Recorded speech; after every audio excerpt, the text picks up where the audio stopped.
Swayam Prabha. Digital India. Educated India.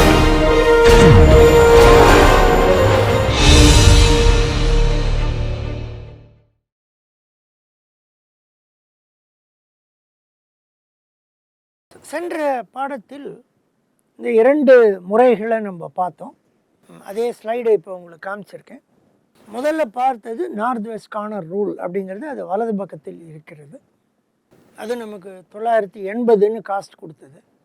இரண்டாவது பார்த்தது minimum cost method அல்லது லீஸ்ட் காஸ்ட் மெத்தட் என்பது, அதை நம்ம இடது பக்கத்தில் காண்பித்திருக்கிறோம். அது 960 கொடுத்தது. இப்போ மூன்றாவது ஒரு முறை, அது சாதாரணமாக எல்லாரும் சொல்லி கொடுப்பது, கற்றுக்கொள்வது ரொம்ப முக்கியமான ஒரு முறை. இப்போ இந்த ரெண்டையும் பார்த்துட்டோம்னாக்க அதில் 2 விஷயங்களை நாம் பார்க்க வேண்டும்.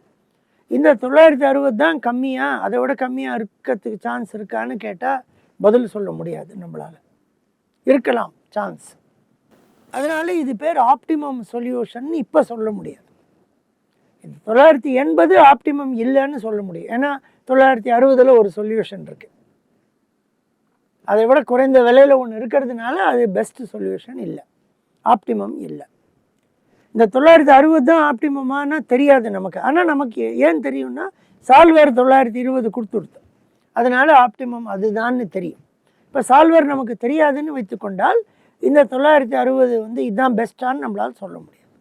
அதனால் மூணாவது ஒரு முறையை பார்ப்போம். அது ஒரு நல்ல ஒரு முறை. இதே உதாரணத்தை எடுத்துக்கொண்டு அதையும் நான் உங்களுக்கு விளக்க ட்ரை பண்ணுறேன். அந்த கணக்கை நம்ம மறுபடியும் எழுதி கொள்ள வேண்டும். இப்போ மறுபடியும் கணக்கை எழுதி கொள்ளலாம்.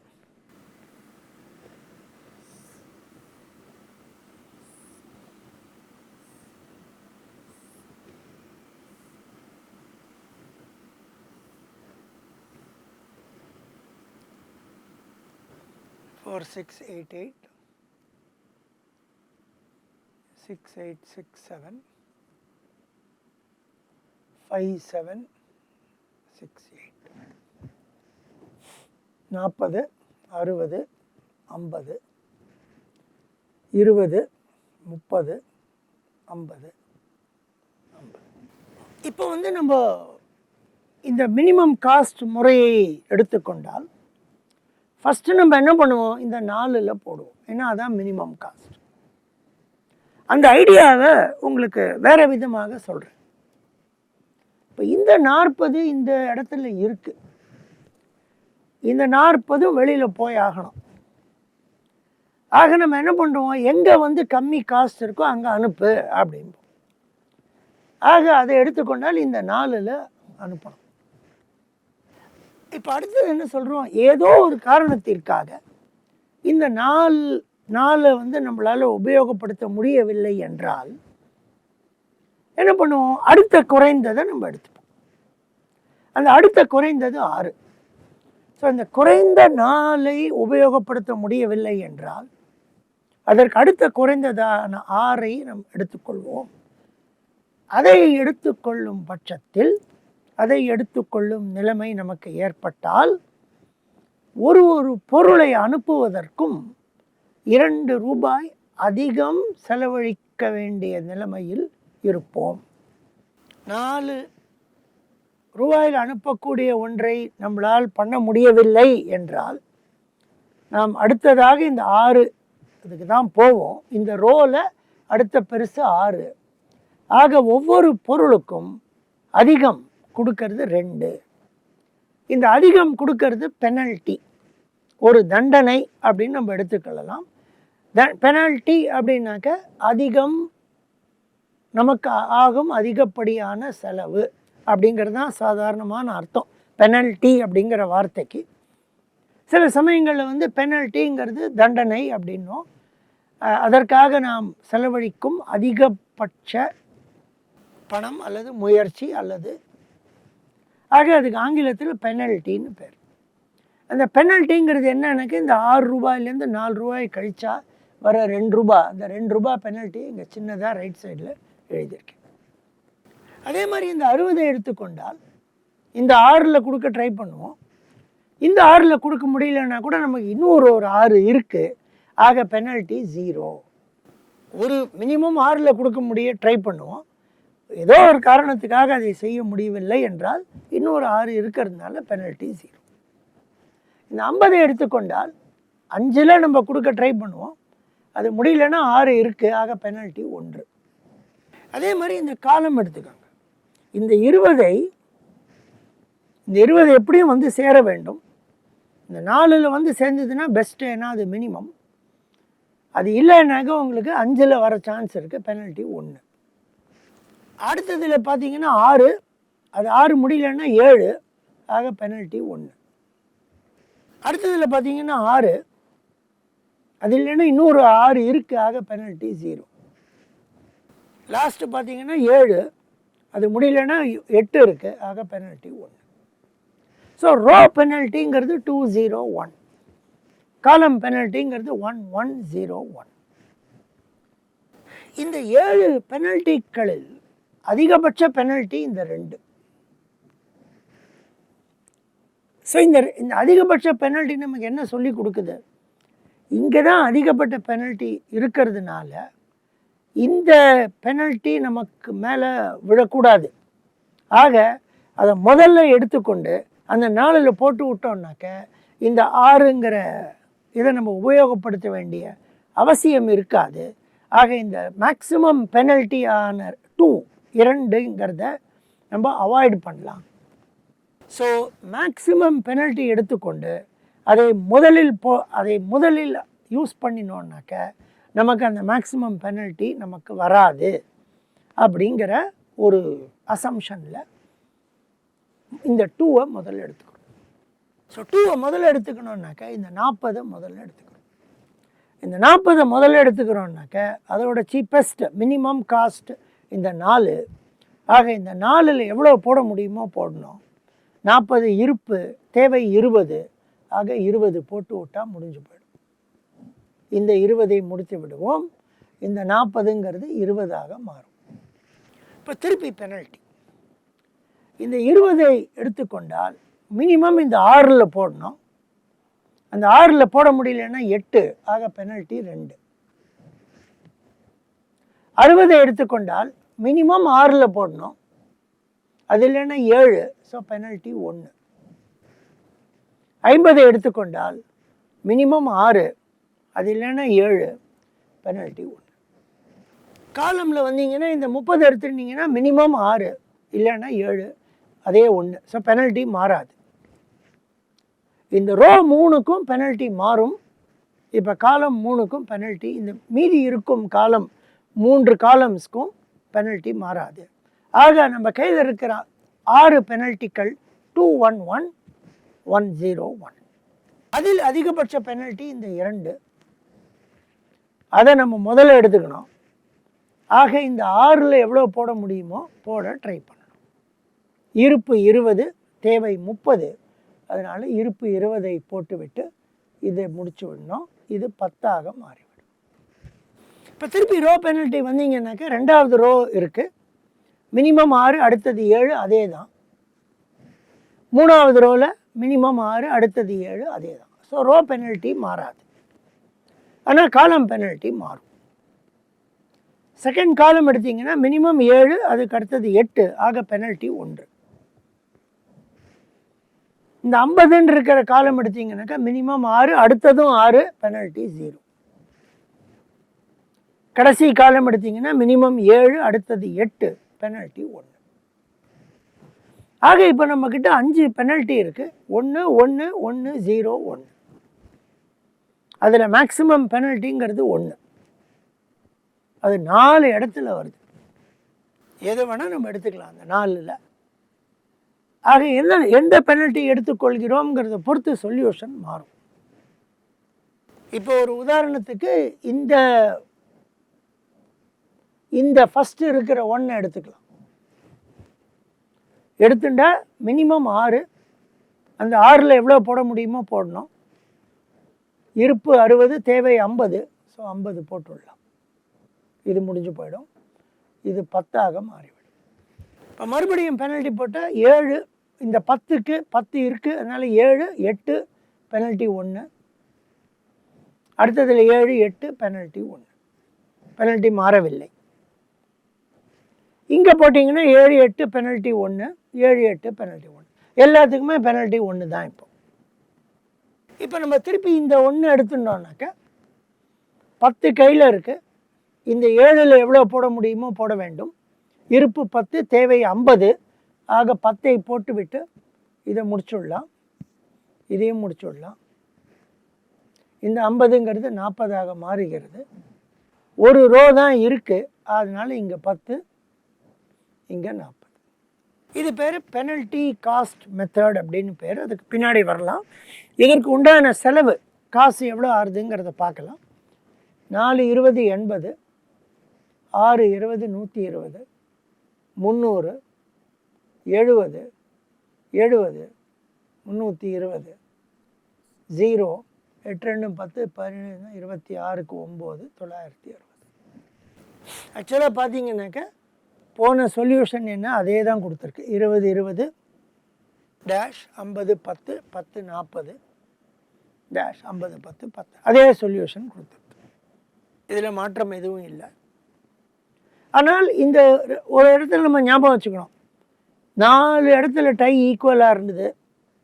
சில இடங்களில் டை ஈக்குவலாக இருந்தபோது நம்ம இதை எடுத்துட்டோம். வேறு ஒன்றை எடுத்துக்கொண்டிருந்தால் இன்னும் குறைவாக கிடைத்திருக்கலாம். ரொம்ப ரேராக இன்னும் அதிகமாக கூட கிடைத்திருக்கலாம். பட் சாதாரணமாக சொல்லும் பொழுது கொஞ்சம் குறைவாக கிடைத்திருக்க சான்ஸ் இருக்குது. எல்லா சமயத்துலையும் இது ரெண்டும் ஈக்குவலாக கொடுக்குமான்னு கேட்டிங்கன்னா இல்லை. நிறையா கணக்குகளை போட்டு பார்த்து ஆராய்ச்சியாளர்கள் கல்வியாளர்கள் என்ன சொல்லியிருக்காங்கன்னா, இந்த மெத்தட் ஆக்சுவலாக கொஞ்சம் பெட்டராக கொடுக்கும் அப்படின்னு கண்டுபிடிச்சிருக்காங்க. இந்த கணக்கை பொறுத்தவரை நம்ம எப்படி டையை உடைத்தோம், டை பிரேக்கிங் எதை தேர்ந்தெடுத்தோம், அந்த முறைப்படி அதே ஆன்சர் வந்துடுது. ஒரு இடத்துல பார்த்தீங்கன்னா 4 1 இருந்தது, நம்ம அது ஒரு பர்டிகுலர் 1 எடுத்துட்டோம். வேறு சில 1 எடுத்து போட்டிருங்கன்னாக்கா இது 930 கூட கொடுக்கும். இந்த கணக்கை பல முறைகள் போட்டிருப்பதனால வேறு ஒரு இதை பண்ணும்போது இதை விட குறைந்த காஸ்ட் வர்றதுக்கு சான்ஸ் இருக்குது. இந்த மெத்தடுக்கு பெனல்ட்டி காஸ்ட் மெத்தட் என்று பெயர். பெனல்ட்டி காஸ்ட், ஏன்னா பெனல்ட்டியை கண்டுபிடித்து எங்கு பெனல்ட்டி அதிகமாக இருக்கிறதோ அதை முதலில் உபயோகப்படுத்தி கொண்டு காசை குறைக்கும் முறை அப்படின்னு சொல்லலாம். பெனல்ட்டி காஸ்ட் மெத்தட்னு பேர். இந்த மெத்தடுக்கு இன்னொரு பெயர் இருக்குது. அதற்கு ஓகல்ஸ் அப்ராக்சிமேஷன் மெத்தட் என்று பெயர். ஓகல் அப்படிங்கிறவர் இதை முதல்ல இது மாதிரி செய்யலாம் அப்படின்னு சொன்னார். அதனால் அவர் பெயரால் ஓகல்ஸ் அப்ராக்சிமேஷன் மெத்தட் என்று பெயர். அந்த பெயரிலேயே அப்ராக்சிமேஷன் என்ற வார்த்தை இருப்பதனால் இதான் பெஸ்ட்டுன்னு சொல்ல முடியாது. அப்ராக்சிமேட்டாக, சுமாராக, ஓரளவுக்கு சரியாக, அதான் அப்ராக்சிமேட்டுங்கிற வார்த்தைக்கு தமிழ் அர்த்தம்.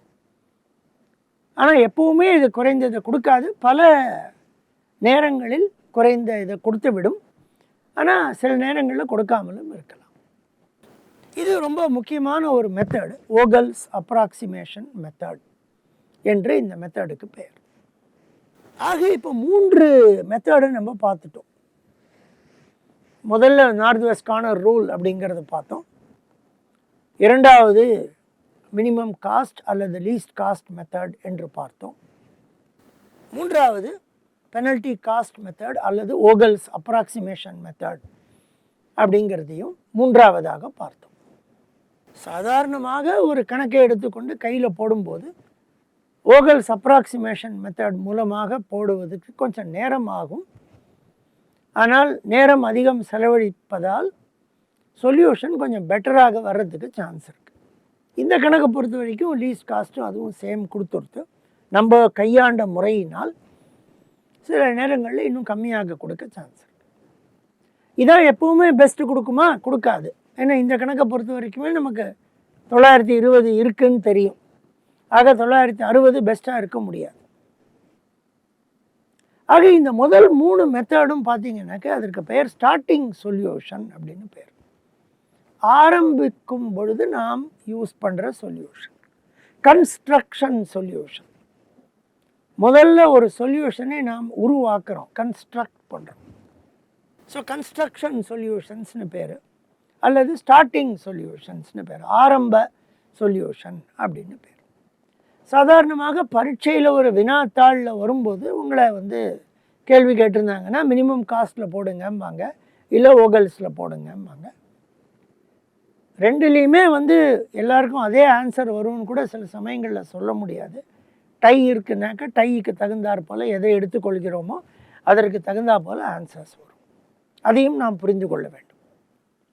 சில சமயம் வந்து ஒரு வினாத்தாளில் வந்து சாதாரணமாக கணக்கு கொடுக்கும்போது எல்லாருக்குமே ஒரே ஆன்சர் வரா மாதிரி கணக்கு செட் பண்ணுவாங்க. இந்த மாதிரி ஒரு கணக்கை ஒரு கொடுத்துருந்தாங்கன்னாக்க டை வருது 2-3 இடத்துல, எல்லாருமே ஓகல்ஸ் மெத்தடில் பண்ணினா கூட நான் ஒரு விதமாக டையை உடைத்து பண்ணினேன், இன்னொருத்தர் நீங்கள் வந்து வேறு விதமாக அந்த டையை உடைத்திருக்கலாம், இன்னொரு 1 எடுத்துன்னு போட்டிங்கன்னா உங்களுக்கு வேறு ஆன்சர் வரும். அடடா நமக்கு வேறு ஆன்சர் வந்திருக்கு, அவங்களுக்கு வேறு ஒன்று வந்திருக்கே அப்படின்லாம் சொல்லி தப்போ அப்படின்னு நினைக்க வேண்டாம்.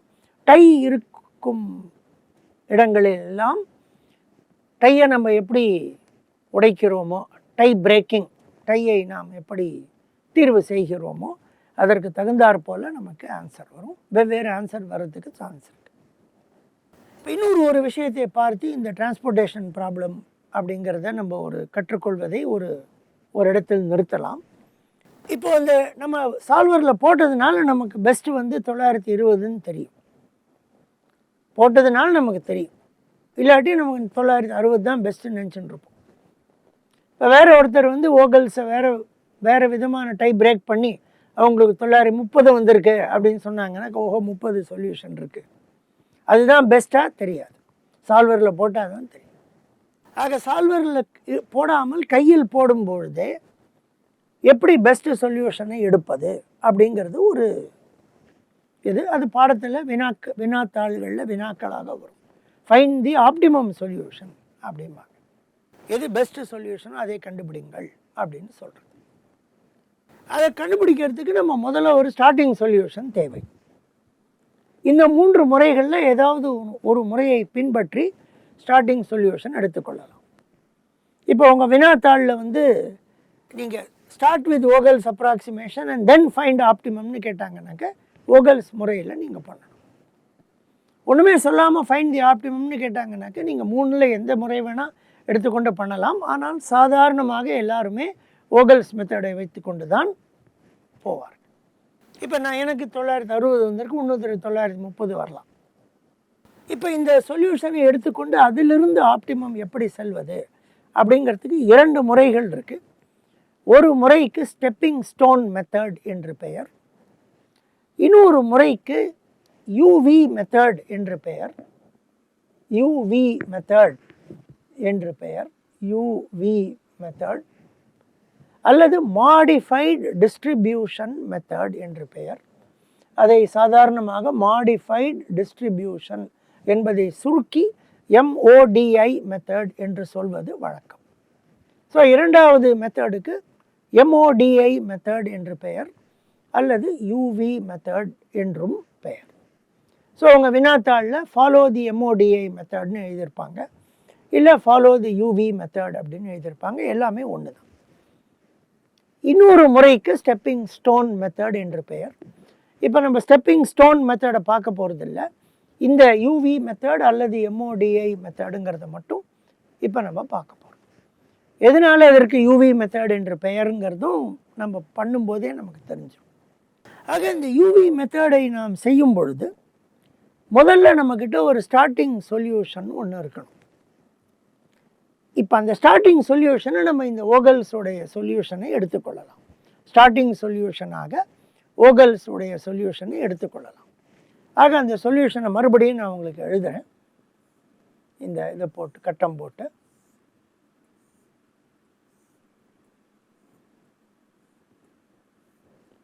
four six eight eight 6867 5768. இது கொடுக்கப்பட்ட ப்ராப்ளம். கொடுக்கப்பட்ட ப்ராப்ளத்தில் இங்கே 40 60 50 20 30 50 50 இருக்கும். சொல்யூஷன் எடுத்துக்கொள்வதனால இந்த 20 இந்த 20 இங்கே 50, இங்கே 10, இங்கே 40, இங்கே 10. இதை வைத்துக்கொண்டு நீங்கள் இருப்பு இங்கே 40, அங்கே 60, இங்கே 50ன்னு எழுதிடலாம். 20, 30, 50, 50ங்கிறதையும் எழுதிடலாம். இது சொல்யூஷன். முதல்ல இந்த MODI மெத்தட் யூஸ் பண்ணும் பொழுது மொத்தம் 3 சப்ளை இருக்குது, 4 டிமாண்ட் இருக்குது. ஆக இந்த கட்டத்தில் 12 கட்டங்கள் இருக்குது. இந்த 12 கட்டங்களில் நீங்கள் பார்த்தீங்கன்னா 6 கட்டங்களில் தான் நமக்கு நம்பர்ஸ் இருக்குது. மீதி 6 கட்டம் பிளாங்காக இருக்குது, ஒன்றும் இல்லாமல் இருக்குது. இந்த 6 இருக்கிறது பேர் அலோகேஷன் அப்படின்னு பேர். இந்த 20, 20, 50, 10, 10, 40ங்கிறது அலோகேஷன். 6 அலோகேஷன்ஸ் இருக்குது. சாதாரணமாக இந்த MODI மெத்தடை ஆரம்பிக்கும் பொழுது நம்ம கையில் M+N-1 அலோகேஷன்ஸ் இருக்க வேண்டும். இந்த எம்னா என்ன, என்னன்னா என்னங்கிறத பார்க்கணும். இந்த கணக்கை பொறுத்த வரைக்கும் எம்ங்கிறது 3. எத்தனை சப்ளை பாயிண்ட் இருக்குது, அது M3. எத்தனை டிமாண்ட் பாயிண்ட் இருக்குது, 4. ஆக N 4. ஆக M+N-1 அப்படிங்கிறது 6. 6 அலோகேஷன் இருக்கான்னு பார்க்கணும். 6 அலோகேஷன் இருக்குது. இப்போ இதே நம்ம ஓகல்ஸ் அப்ராக்சிமேஷன் எடுத்துக்கொண்டால் 6 அலோகேஷன் வருது. இப்போ இன்னொருத்தர் சார் எனக்கு ஓகல்ஸ் வேண்டாம், நார்த் வெஸ்ட் கார்னர்லேருந்து நான் ஆரம்பிக்கிறேன்னு சொன்னாங்கன்னு வச்சுக்கோங்க. அப்போ இங்கே இருக்குது அந்த சொல்யூஷன், வலதுகை பக்கத்தில் இருக்குது. பார்த்தீங்கன்னா 6 அலோகேஷன் இல்லை, 5 அலோகேஷன் தான் இருக்குது. ஆனால் நீங்கள் MODI பண்ணும்போது 6 தேவை. 5 அலோகேஷன் இருக்கிறதுனால இதுக்கு டீஜெனரேட் சொல்யூஷன் என்று பெயர். அதற்கு 6ஆவதாக ஒரு அலோகேஷனை வைத்துக்கொண்டு ஒரு எப்சிலானை போட்டு அதை பண்ணணும். அது இன்னும் கொஞ்சம் நீண்ட முறை. அந்த முறையை நான் இந்த பாடத்தில் சொல்லலை, வேறு இடங்களில் அதை பற்றி நான் விளக்கி இருக்கிறேன். இப்போ 6 அலோகேஷன் இருக்கும் பொழுது எப்படி பண்ணுறதுங்கிறத மட்டும் நான் உங்களுக்கு சொல்லி கொடுத்துட்றேன். 6னா 6 இல்லை, M+N-1 இருக்கும்போது சொல்லி கொடுத்தேன். இரண்டாவது தெரிந்து கொள்ள வேண்டியது என்னன்னாக்க, இந்த 6ம் இண்டிபெண்டாக இருக்க வேண்டும், ஒன்றே ஒன்று சார்ந்து இருக்கக்கூடாது. அது என்னது இண்டிபெண்ட், அதை எப்படி கண்டுபிடிக்கிறதுன்னு பார்த்தீங்கன்னா அது அவ்வளோ சுலபம் இல்லை. ஆனால் ஒரு நல்ல விஷயம் என்னென்னா, இந்த ஓகல்ஸ் மூலமாக நாம் சொல்யூஷனை எடுத்துக்கொண்டால் அது இண்டிபெண்டாகத்தான் இருக்கும். ஆக அந்த இண்டிபெண்ட்டை பற்றி நம்ம கவலைப்பட வேண்டாம், ப்ரொவைடட் ஓகலோட சொல்யூஷன் எடுத்துக்கணும். சார் அப்போ லீஸ்ட் காஸ்ட் எடுத்துட்டால் அதுவும் இண்டிபெண்ட்டாக இருக்குமா? இருக்கும். நார்த் வெஸ்ட் கார்னரை எடுத்துக்கொண்டால் இண்டிபெண்ட்டாக இருக்குமா? இருக்கும். இந்த 3 முறைகள் மூலமாக நாம் ஒரு சொல்யூஷனை எடுத்துக்கொண்டால் அந்த சொல்யூஷனில் வர்ற அலோகேஷன்ஸ் இண்டிபெண்ட்டாக இருக்கும் என்பதை நமக்கு பாடம் சொல்லி கொடுத்தவர்கள், கல்வியாளர்கள், ஆசிரியர்கள், ஆராய்ச்சியாளர்கள், அவங்கெல்லாம் அதை கண்டுபிடிச்சி வச்சுட்டாங்க. ஆக இதனால் ஓகல்ஸை எடுத்துக்கொண்டு செஞ்சால் பிரச்சனை கிடையாது. அதனால தான் வினாத்தாள்லேயே கொடுத்துருவாங்க. ஓகல் முறையில் முதல்ல போட்டுட்டு அப்புறமா இதை போடுங்கன்னு வினா எழுதும்போதே கொடுத்துருவாங்க. இல்லை லீஸ்ட் காஸ்ட்டை போட்டுட்டு இதை போடுங்கன்னு கொடுத்துருவாங்க. ஸோ அந்த இண்டிபெண்ட் உங்களுக்கு அது பிரச்சனைப்படுத்தாது. ஸோ இண்டிபெண்ட்டாக இருக்குங்கிற அசம்ஷனில் நம்ம இப்போ போவோம். இப்போ நம்ம இந்த UV மெத்தட் அல்லது MODI மெத்தடை ஆரம்பிக்கலாம். அதை ஆரம்பிப்பது எப்படிங்கிறதுக்கு உங்களுக்கு நான் இந்த உதாரணத்தை வைத்துக்கொண்டே நான் சொல்கிறேன். எதனால் அதுக்கு UV மெத்தட் என்று பெயர்னு பார்த்தீங்கன்னாக்க, நான் இந்த இடத்துல எழுத போகிறேன். இந்த இடத்துல U1 = U2 = U3 ன்னு எழுத போகிறேன். 3 ரோ இருக்குது, அதுக்கு 3 U எழுத போகிறேன்.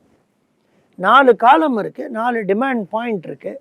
அதற்காக V1 = V2 = V3 = V4 = நான் எழுதும்போது கூட நீங்கள் சில சமயங்களில் பார்க்கலாம், அந்த UVங்கிறதெல்லாம் இன்னும் கொஞ்சம் அழகாக தெரிகிற மாதிரி எழுதணும். ரோக்கு எழுதுறது U, காலம்க்கு எழுதுறது V.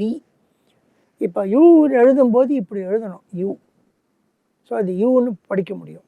Vன்னு எழுதும்போது சாதாரணமாக இப்படி எழுதணும். அப்போ Vன்னு படிக்க முடியும். சில சமயம் அவசரத்தில் நம்ம அப்படி எழுதிடுவோம். அது யூவா வியாங்கிறது நமக்கே தெரியாமல் போயிடும். அதனால் எழுதும்போது நீங்கள் ஒரு கவனம் செலுத்தி யூ அப்படிங்கும்போது நல்ல யூங்கிறது தெரிகிற மாதிரி எழுதணும். பர்டிகுலர்லி வினாக்களுக்கு பரீட்சையில் விடைகள் எழுதும்போது பேனாவை வைத்து கொண்டு விடைகள் எழுதும்போது அந்த யூ அண்ட் விங்கிறது வந்து கொஞ்சம் கரெக்டாக அழகாக வரா மாதிரி எழுதுது. ஏன்னா வினாத்தாளை திருத்துபவர் பார்த்த உடனே அவங்களுக்கு தெரியும் இது யூ இது வி அப்படிங்கிறது. அதுதான் இது கூடிய வரைக்கும் இந்த விங்கிறதுக்கு ஒரு சுழி போட்டு எழுதுறது. ஸோ இது முதல்ல இந்த யூவிங்கிறத ஈக்குவல் டுன்னு எழுதிடுவோம், அதுக்கு ஒரு வேல்யூ கொடுப்போம். ஸோ எப்போவுமே கன்வென்ஷன் படி u1 இஸ் ஈக்குவல் டு 0 அப்படின்னு ஆரம்பிப்போம். இது convention. u1 is equal to 0. So எங்கெல்லாம் அலோகேஷன் இருக்கோ நம்ம வந்து இந்த ஈக்குவேஷனை யூஸ் பண்ணுவோம். ui plus VJ is equal to CIJ அப்படிங்கிற ஒரு ஈக்குவேஷனை யூஸ் பண்ணுவோம். இது எப்படி வருதுன்னு பார்த்தீங்கன்னா dual of a linear programming ப்ராப்ளம்னு படிப்போம் ஆப்ரேஷன்ஸ் ரிசர்ச்சில். அது மூலமாக வரும். இது இன்னும் டீப்பாக அந்த கற்றுக்கொள்ள வேண்டும் என்றால் நம்ம ஒரு ஓஆர் கோர்ஸுக்கு உண்டான வீடியோஸ் பார்க்கலாம், ஒரு புஸ்தகங்களை எடுத்து படித்து கொள்ளலாம், இல்லை நமக்கு கல்லூரியில் சொல்லிக் கொடுக்கும் ஆசிரியர்கள் இது அழகாக சொல்லி கொடுத்துருப்பார். ஸோ இப்போ ui plus VJ is equal to CIJ எங்கன்னாக்க எங்கெல்லாம் அலோகேஷன் இருக்கோ அங்கெல்லாம் ui plus VJ is equal to CIJ. சரி, இந்த 40ங்கிற இடத்துல அலோகேஷன் இருக்குது, அதனுடைய சிஐஜேங்கிறது 8. சிஐஜேனா காஸ்ட். அப்போ ui விஜே தெரியுமா? ரெண்டுமே நமக்கு தெரியாது, ஏன்னா நம்ம இன்னும் போடலை. ஒரு யூவை நம்ம ஃபிக்ஸ் பண்ணியிருக்கோம் 0ல். அதை வைத்து கொண்டு இந்த ரெண்டு இடத்துல அலோகேஷன் இருப்பதுனால நம்மளால் v1 இஸ் ஈக்குவல் டு 4, 20 இல்லை, v1 is equal to 4, ui plus VJ is equal to CIJ. சிஐஜேங்கிறது அந்த கார்னரில் எழுதியிருக்கிற வேல்யூ, xijங்கிறது தான் இந்த 20. CIJ ui plus VJ is equal to CIJ. அதனால இந்த 0வை வைத்துக்கொண்டு v2 இஸ் ஈக்குவல் டு 6ன்னு எழுதிட முடியும். v3யையும் v4யும் எழுத முடியாது, u2வும் தெரியாது. ஆனால் அதில் ஒரு நல்ல விஷயம் என்னன்னாக்க இப்போது v2 ஈக்குவல் டு 6 என்று நாம் எழுதியதால் இந்த 10 அலோகேஷனை வைத்துக்கொண்டு u3 இஸ் ஈக்குவல் டு 1ன்னு எழுதிடலாம். ui plus VJ is equal to cij, u3 is equal to 1 என்று நம்மளால் எழுத முடியும். இப்போ u3 இஸ் ஈக்குவல் டு 1 என்று எழுதியதால் இந்த 40ஐ வைத்துக்கொண்டு v4 is equal to 7, 1 plus 7 is equal to 8. இப்போ இந்த v4 இஸ் ஈக்குவல் டு 7 என்பதை வைத்துக்கொண்டு இந்த 10 இருக்கிறதை வைத்துக்கொண்டதனால் u2 is equal to 0, 7 plus 0 is equal to 7. இப்போ u2 ஈக்குவல் டு 0 என்று எழுதியதால் இந்த 6 இருக்குது பாருங்கள், 50 அலோகேஷன் வச்சு 6 இருக்கு இல்லையா, அதனால v3 இஸ் ஈக்குவல் டு 6. ஆக எல்லா யூவையும் வியையும் கண்டுபிடிக்க முடியும். மொத்தம் 7 யூவி இருக்குது, 6 அலோகேஷன் இருக்குது, அவள் இண்டிபெண்ட்டாக இருக்குது. அதனால் ஒரு யூவை இனிஷியலைஸ் பண்ணிட்டோம், u1 ஈக்குவல் டு 0 என்று போட்டதனால் மீதி 6 கண்டுபிடிக்க வேண்டும். அதற்கு 6 இண்டிபெண்ட் அலோகேஷன்ஸ் இருக்குது, அதனால் அழகாக அந்த 6ஐயும் கண்டுபிடிக்க முடியும். இந்த ui plus vj equal to cij என்பதை வைத்துக்கொண்டு கண்டுபிடிக்க முடியும். இதை இன்னொரு முறை உங்களுக்காக இதை செய்யலாம். ஸோ இதை ஒரு தடவை இதை மட்டும் அழித்து விடுகிறேன்.